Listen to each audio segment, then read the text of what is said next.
Hello everyone, welcome to the channel. Thank you for joining me as I'm reading through the great books of the Western world. As I have discussed in a previous video, that I've already read Homer, I have read several plays by Aeschylus, Sophocles, and Euripides.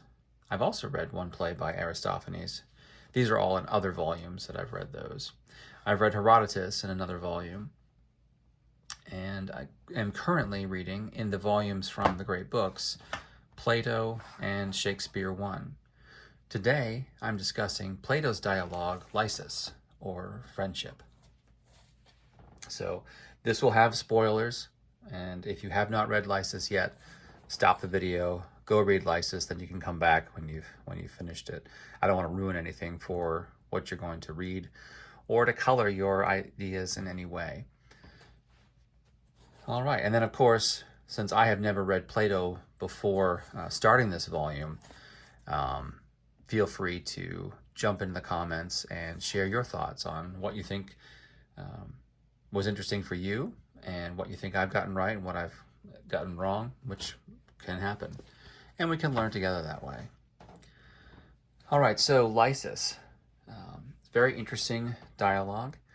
Now remember, I'm using the suggestions of how to read a book by Mortimer Adler in my approach to my note-taking on these dialogues.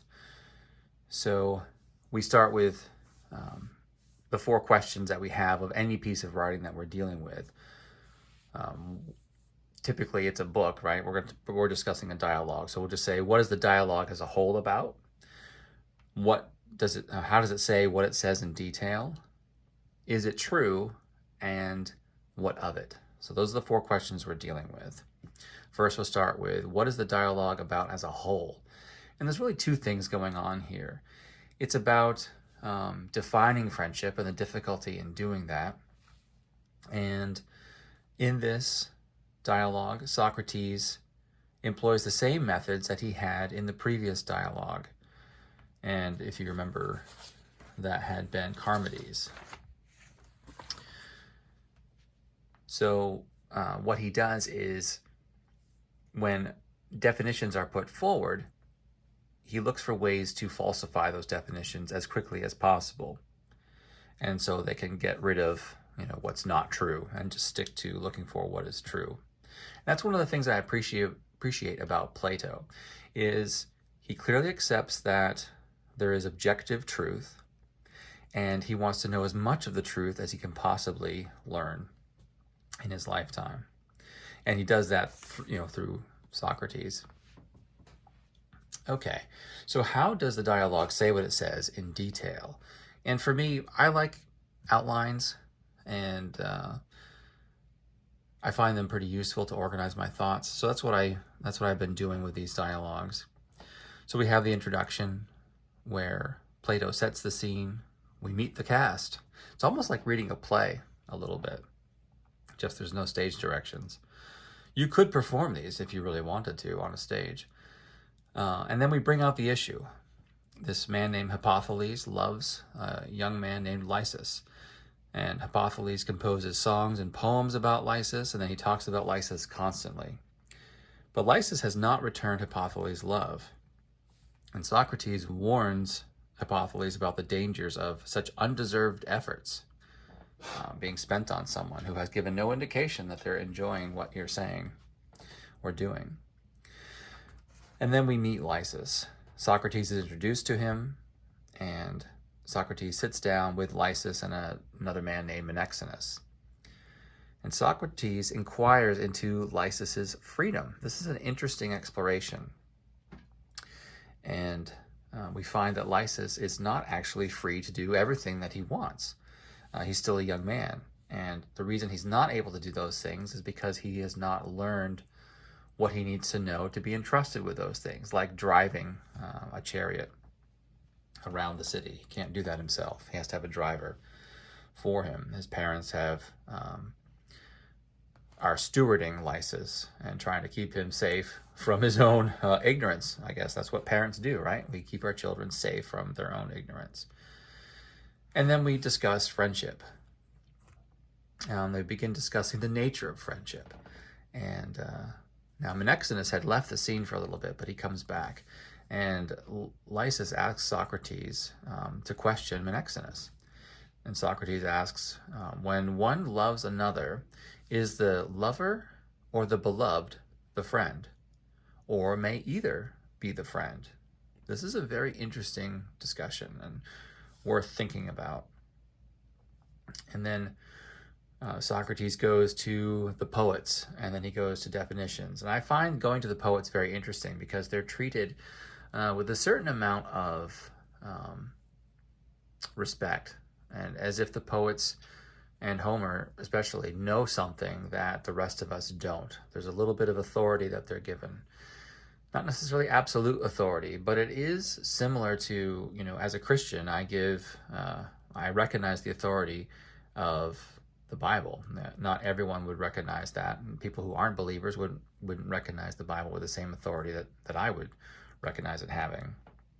And Socrates seems to be looking to the poets and to Homer in a similar way. Not exactly the same way, but a similar way. So Socrates appeals to the poets for insight, and then he attempts the opposite tack on friendship. Who are the enemies? So instead of asking who's the friend in a particular situation, who are the enemies? And then Socrates appeals to the poets again. God is ever drawing like towards like and making them acquainted. But this gets falsified because likes repel, whether good or bad. So likes that are good sometimes repel, and likes that are bad sometimes repel. Well, it would repel each other, right? It's very hard for villains to be friends with each other, isn't it? Socrates tries some other examples and finds that opposites attract. And then he discusses good, neutral, and evil. And I thought that was interesting. And then he gets into the sick and doctors. So who is the friend? The sick have a need, and doctors can fill that need. Who's the friend in that case, the sick or the doctor? And then it's time for them to go home.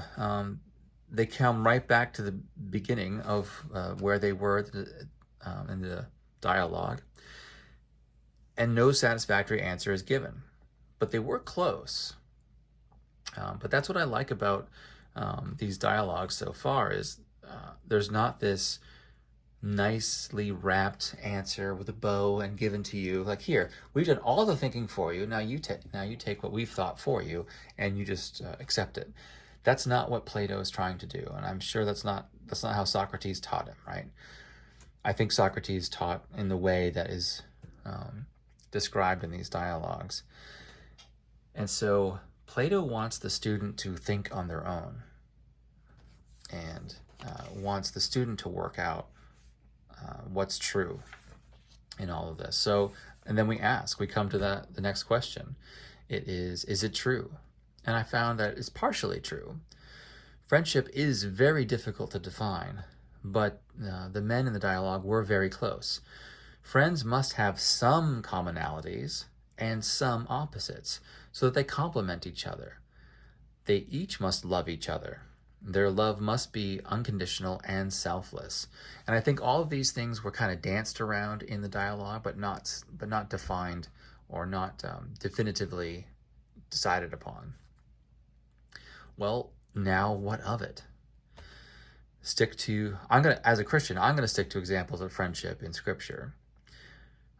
But this dialogue gives me some insight into Greek ideas of friendship. But I think I would need more input. And